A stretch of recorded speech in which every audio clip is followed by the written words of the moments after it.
সঠিকভাবে পরিচালনার জন্য যে কর্তব্য একজন মাত্র আগাছা এক আগাছা উপড়ে ফেলার জন্য তাদের যদি এত কষ্ট হয়, তাহলে আমরা কিন্তু তাদের বিরুদ্ধে অবস্থান নিতে বাধ্য হব।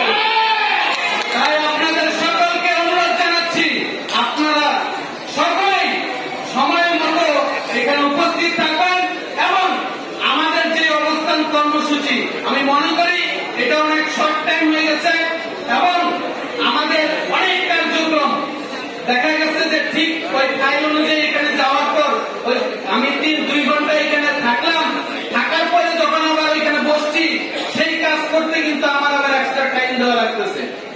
তো তাহলে লাভ কি হলো? অফিস তো চলতেছে, এই জন্যই কারোর কোন মাথা ব্যথা নাই।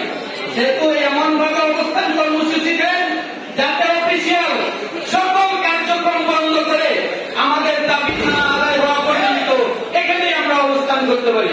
ধন্যবাদ সবাইকে। ধন্যবাদ জনাব কাছে। এ পর্যায়ে আমরা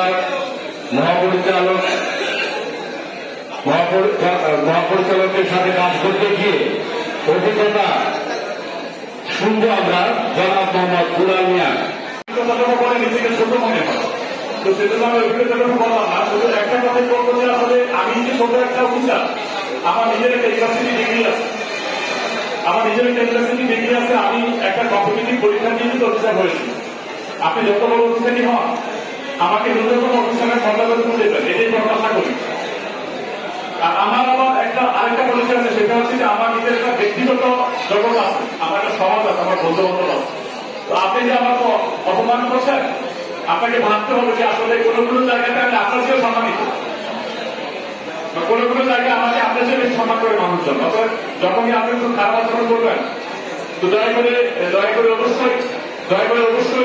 অবশ্যই একটা কথা মাথায় রাখবেন যে যাদের সাথে কথা বলছি তারা প্রত্যেকেই কোনো না কোনোভাবে শিক্ষিত মানুষ, ইউনিভার্সিটি ডিগ্রি আছে এবং কম্পিটিটিভ পরীক্ষা দিয়ে পাস করে এসেছে এবং তার ব্যক্তিগত এবং সামাজিক একটা মর্যাদা আছে।